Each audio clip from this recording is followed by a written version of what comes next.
7월부터 우체국 농협통장 변화 안내. 안녕하세요. 저는 김영숙, 52세로 20년간 금융상담사로 활동하며 어르신들의 재무 설계를 도와온 전문가입니다. 반갑게 뵙고 여러분의 노후 자산 관리에 든든한 조언자가 되고자 합니다. 혹시 집에 농협통장 하나쯤 있으시죠? 우체국 통장은요, 아마도 대부분 하나쯤은 갖고 계실 거예요. 그런데요, 7월부터 이 통장들에 아주 큰 변화가 생깁니다. 그냥 지나치면 내 돈이 어떻게 될지 모르는 진짜 중요한 변화입니다. 그동안 아무 문제 없었는데 계속 쓰면 되는 거 아냐, 이렇게 생각하셨다면 오늘 영상은 꼭 끝까지 보셔야 합니다. 왜냐고요? 이번 변화는 그냥 새 상품이 나온다, 이 정도가 아닙니다. 청약통장, 예금자 보호, 우체국 보장제도, 그리고 은행 대리점 제도까지 우리 어르신들 실생활에 직접적으로 영향을 미치는 내용들이에요. 특히나 그 통장이 아직 보호받지 못할 수도 있고, 우체국 통장은 전액 보장이에요. 이런 차이를 모르고 계셨다면 위험한 겁니다. 그래서 오늘 영상에서는 복잡하게 느껴질 수 있는 내용을 하나하나 아주 쉽게 예시까지 넣어서 정확하게 알려드릴 겁니다. 혹시라도 주택 청약 통장 그대로 두고 계신 분, 한 은행에 큰 금액 묶어 두신 분, 예금자 보호가 뭔지 모르시는 분이라면 지금부터 꼭 들어주셔야 해요. 그리고요, 앞으로 이런 정책 변화 제일 먼저 알고 싶다면 지금 구독 한번 눌러주세요. 저 김영숙이가 매달 바뀌는 금융 정보를 누구보다 빠르고 정확하게 알려드릴게요. 얼마 전 시골에 사시는 한 어르신께서 이런 말씀을 하셨어요. 나는 농협통장 하나면 다 되는데 이걸 왜 바꿔야 하냐고. 이 어르신은 평생 농협통장 하나로 월급 받고 연금 받으며 가끔 자녀 용돈도 보내고 모든 금융생활을 해결해 오셨어요. 그런데 뉴스에서 7월부터 제도가 바뀐다고 하니까 괜히 불안해지셨다고 하더라고요. 나는 그냥 쓰기만 했지 뭘 따로 확인해 본 적도 없는데 청약통장 보호가 안 된다고요라는 반응 낯설지 않으시죠? 아마 지금 보시는 분들 중에도 비슷한 생각하신 분들 꽤 계실 겁니다. 사실 대부분의 어르신들이 통장은 그냥 그대로 두면 되는 거지라고 생각하십니다. 하지만 이제는 가만히 둬서는 안 되는 시기가 왔습니다. 청약 통장을 전환하지 않으면 불이익이 생기고 예금자 보호 한도도 달라지며 우체국 예금은 전액 보장이지만 구조가 다르고 은행 영업점을 대체할 제도도 새로 생깁니다. 이 모든 게 올해 하반기부터 현실이 되는 이야기입니다.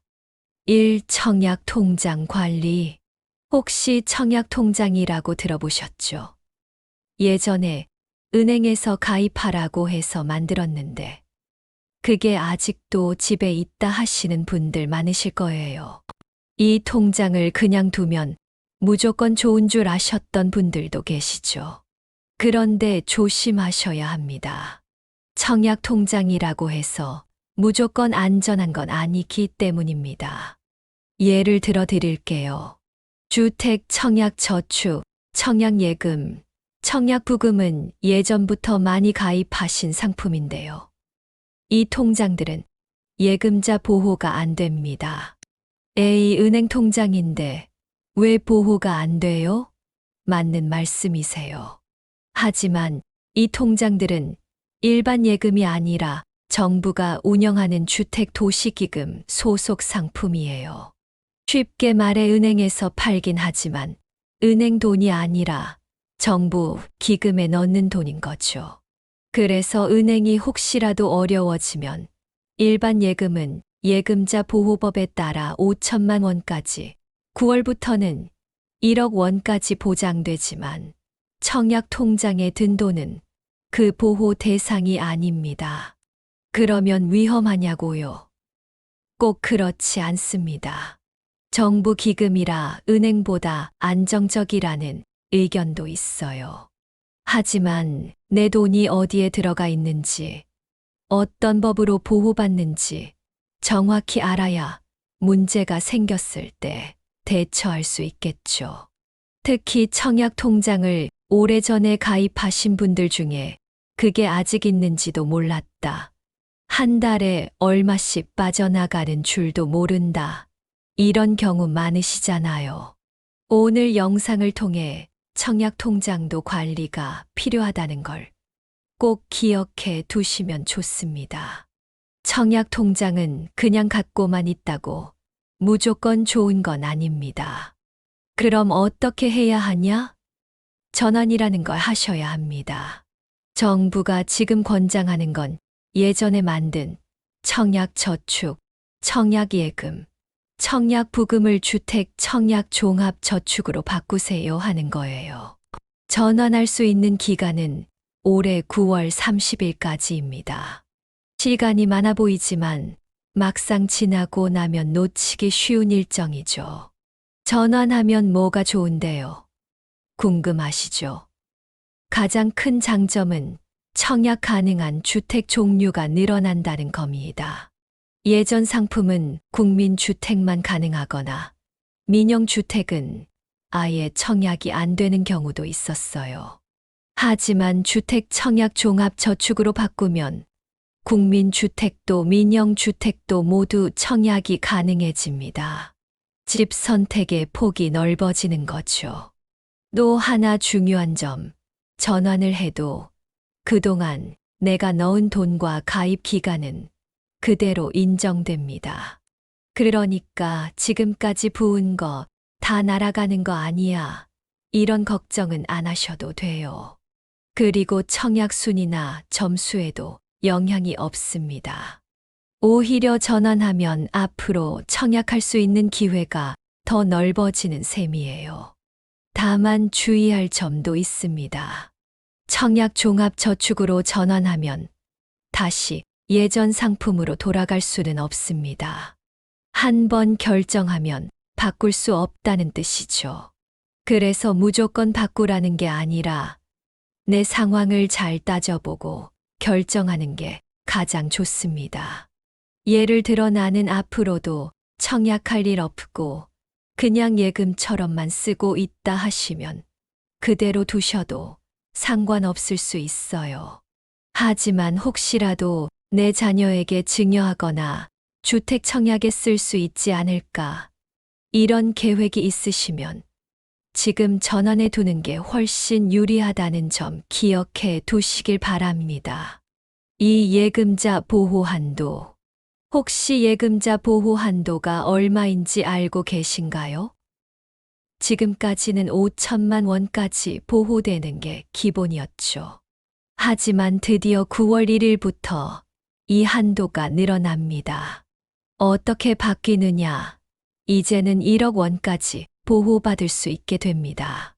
그럼 은행에 1억 넣어두면 전부 안전한 거야? 라고 물으신다면 거의 맞지만 아주 조심해야 할 부분이 하나 있어요. 예를 들어 드릴게요. A은행에 원금 1억 원을 넣어두셨어요. 그리고 이자로 200만 원이 발생했다고 합시다. 이 경우 예금자 보호는 1억 원까지만 적용되기 때문에 이자 200만 원은 보호받지 못할 수 있습니다. 그러니 정확히 말하면 원금과 이자를 합쳐 1억 원까지만 보호된다고 이해하셔야 돼요. 그렇다면 은행 여러 군데에 나눠 넣으면 어떨까요? 이건 좋은 방법입니다. 예를 들어 A은행에 8천만 원, B은행에 7천만 원을 넣었다면 각 은행에서 1억 원까지는 따로따로 보호를 받을 수 있습니다. 즉, 은행마다 각각 1억 원 한도로 따로 보호된다는 뜻이에요. 하지만 여기서도 주의할 점이 있습니다. 모든 상품이 다 보호되는 건 아니거든요. 예금자 보호법이 적용되는 상품은 정기예금, 적금, 보통예금, 상호부금 같은 일반적인 상품이고요. 펀드, 주식, 변액보험, 일부 저축성 보험 등은 보호 대상이 아닙니다. 그러니까 나는 은행에 돈 맡겼으니까 다 안전하겠지 하시면 안 되고, 가입한 상품이 예금자 보호가 되는지 반드시 확인하셔야 합니다. 상품 설명서나 가입 창구에 예금자 보호 대상 여부가 적혀 있으니 꼭 한번 살펴보세요. 앞에서 말씀드린 것처럼 예금자 보호는 1억 원까지 확대되지만 모든 금융상품이 보호되는 건 아닙니다. 이 부분을 잘 모르시고 은행에 가입했으니까 다 안전하지라고 생각하시는 분들이 참 많습니다. 그런데요, 은행에서 팔더라도 보험처럼 취급되는 상품은 예금자 보호가 적용되지 않을 수 있습니다. 대표적인 예로 펀드, 주식, 채권, 변액보험 같은 상품은 전혀 보호를 받지 못합니다. 또 이거는 수익률이 높습니다. 물가 연동이라 더 유리해요. 이런 말에 혹해서 가입한 저축성 보험도 예금자 보호 대상이 아닌 경우가 많습니다. 그럼 어떻게 구별하냐고요? 상품을 가입할 때 예금자 보호가 됩니다. 혹은 예금자 보호 대상 아님이라는 문구가 가입 서류나 상품 설명서 맨 앞에 표시돼 있습니다. 그 글자 그냥 지나치기 쉽지만 그 한 줄이 내 돈을 지켜주는 핵심 포인트입니다. 또 하나, 금융기관 보호 대상 상품이 조금씩 다릅니다. 같은 정기예금이라도 은행, 저축은행, 보험사에서 운영하는 방식이 다르면 보장 여부도 달라질 수 있어요.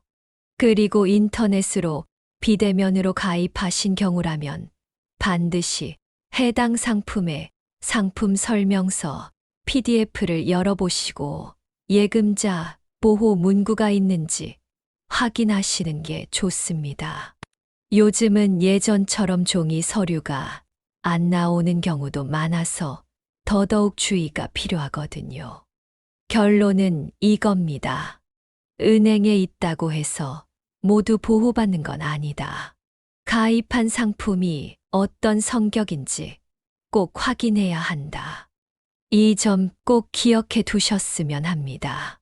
3. 우체국, 예금 보장. 여러분, 혹시 이런 이야기 들어보신 적 있으신가요? 우체국은 은행이 아니니까 돈을 넣어두면 불안하다. 예금자 보호법도 안 된다더라. 이 말 맞는 말 같지만 사실은 완전히 다릅니다. 맞습니다.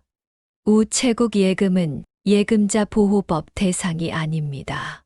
그런데 이게 오히려 더 든든한 이유가 되는 경우도 있습니다. 왜냐고요?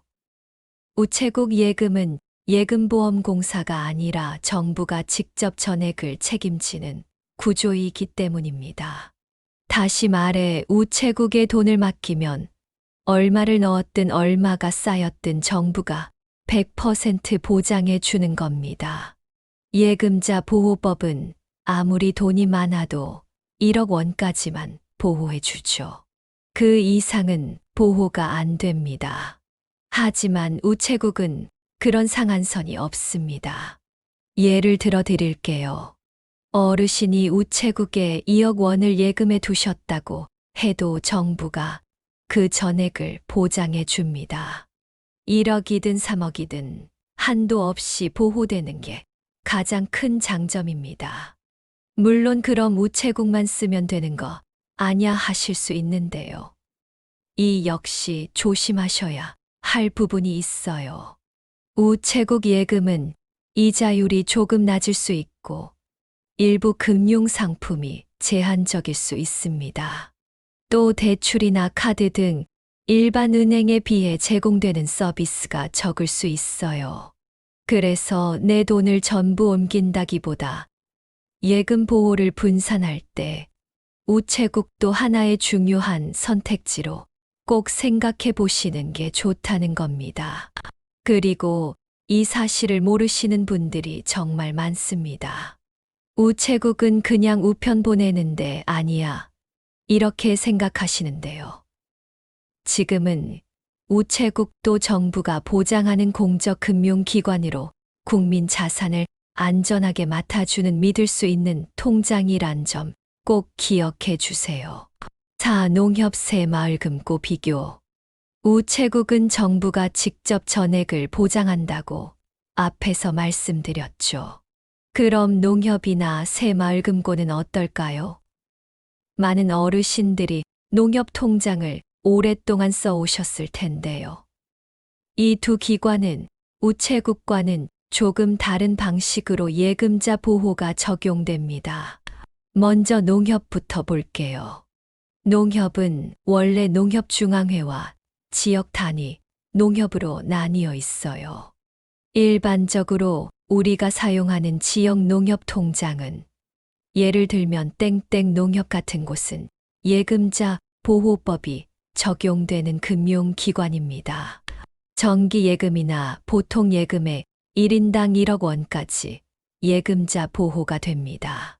하지만 여기서 헷갈릴 수 있는 점, 농협중앙회와 지역농협은 각각 따로 보호가 되는 게 아닙니다. 같은 농협 계열이면 합산해서 1억 원까지만 보호가 됩니다. 예를 들어 지역농협에 6천만 원, 중앙회 농협에 5천만 원을 넣어 두셨다면 합쳐서 1억 1천만 원이지만 보호는 1억 원까지만 된다는 뜻입니다. 다음은 새마을금고입니다. 새마을금고는 은행은 아니지만 예금자 보호와 비슷한 장치를 갖고 있어요. 중앙회 공제회라는 자체 보호 기구가 있어서 1인당 최대 5천만 원까지 보장해 줍니다. 다만 예금보험공사가 보호해 주는 일반 은행과는 다르기 때문에 제도상 세부 내용은 조금씩 다를 수 있습니다. 그리고 새마을금고는 지점마다 운영이 독립적이라 지점마다 신용도나 재무 상태가 차이 날 수 있다는 점도 주의가 필요해요. 그래서 결론적으로 농협과 새마을금고는 보호는 되지만 그 한도와 구조가 우체국과는 다르고 은행과도 조금씩 다르다는 점, 그리고 한도 초과하면 보호를 못 받을 수도 있다는 점 꼭 기억해 두셔야 합니다. 은행 대리업 제도. 요즘 이런 말씀 많이들 하시죠. 예전엔 집 앞에 은행 하나쯤 있었는데 요즘은 전부 문을 닫아버렸어. 통장 하나 만들려 해도 버스 타고 시내까지 나가야 돼요. 맞습니다. 은행 지점 수가 해마다 줄어들고 있습니다. 특히 시골이나 읍면 지역은 더 심하죠. 디지털 뱅킹이 늘어나면서 은행들이 비용 절감 때문에 지점을 통폐합하고 있기 때문인데요. 문제는 이게 어르신들께는 너무나 불편한 일이라는 겁니다. 나는 모바일 뱅킹도 어렵고 계좌 이체도 무조건 참고해서 해요. 이런 분들 많으시잖아요. 그래서 드디어 7월부터 새로운 제도가 시행됩니다. 이름하여 은행 대리업 제도입니다. 쉽게 말하면 이제부터는 은행이 없는 지역에서도 우체국이나 농협, 심지어 저축은행 같은 곳에서 여러 은행 업무를 대신 처리해 주는 제도예요. 예전엔 국민은행은 국민은행 가서, 농협은 농협 가서 이렇게 다 따로따로 봐야 했죠. 그런데 이젠 한 곳에서 여러 은행의 업무를 대신 볼 수 있게 바뀌는 겁니다. 예를 들어 우리 동네 우체국에서 국민은행, 하나은행, 우리은행 업무까지 같이 볼 수 있게 되는 거죠. 이 제도가 도입되면 시골에 사시는 어르신들도 멀리 시내까지 안 나가도 되고 가까운 곳에서 예금 가입, 계좌 이체, 대출 상담까지 한 번에 처리할 수 있습니다. 이제는 우체국이 단순히 편지나 택배만 맞는 곳이 아니라 우리 동네의 작은 은행 역할까지 해주는 곳이 되는 겁니다. 이 제도는 고령층, 장애인, 디지털에 익숙하지 않은 분들을 위해 정부와 금융권이 함께 준비한 제도이기도 합니다. 이 변화 진짜 반가운 소식 아닐까요? 그렇다면 이 은행 대리업 제도가 시행되면 우리 생활은 어떻게 달라질까요? 먼저 시골에 사시는 어르신들께 가장 큰 변화가 생깁니다. 그동안은 계좌 하나 만들려 해도 버스 타고 시내까지 나가고 기다리고 번호표 뽑고 한나절이 훌쩍 지나가곤 했죠. 그런데 이젠 동네 우체국, 농협, 저축은행 중 한 곳만 가면 여러 은행 업무를 한 번에 볼 수 있습니다.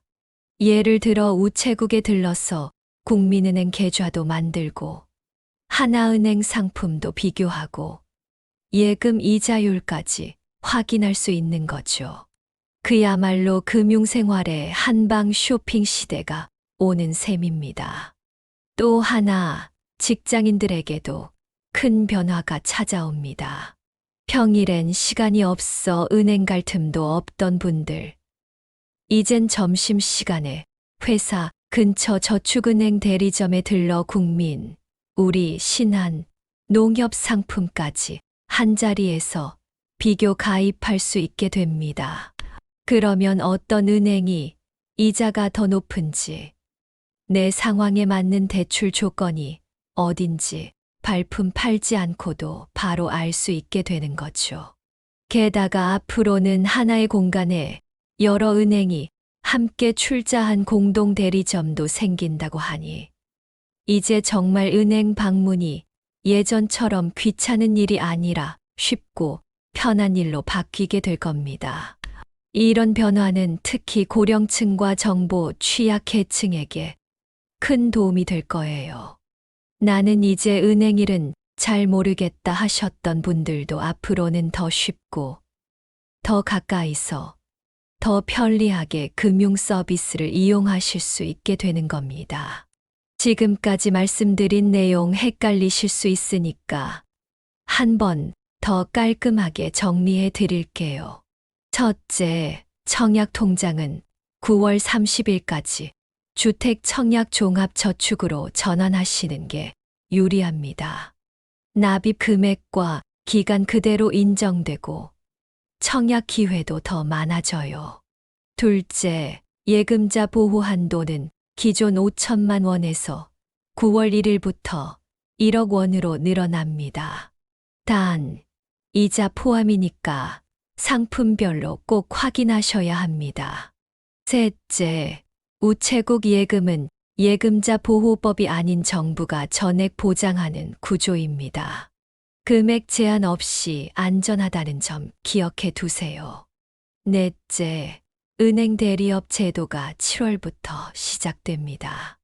이제는 가까운 우체국, 농협, 저축은행에서 여러 은행의 업무를 한꺼번에 처리할 수 있게 됩니다. 지금이 바로 내 통장 상태를 점검하고 정보를 다시 확인해야 할 시기입니다. 오늘 영상 끝까지 함께 해주셔서 진심으로 감사합니다. 변화가 많아지는 요즘 조금만 관심 가지면 내 돈을 더 안전하게 지킬 수 있습니다. 청약통장, 예금보호, 우체국 예금, 그리고 7월부터 달라지는 은행 제도까지 꼭 기억해 두시고요. 이 영상에 관심 있으시다면 구독, 좋아요, 그리고 알림 설정으로 더 많은 유용한 정보를 받아보세요. 저 김영숙이가 앞으로도 어르신들을 위한 똑똑한 생활 정보와 금융 지혜를 쉽고 따뜻하게 전해 드리겠습니다.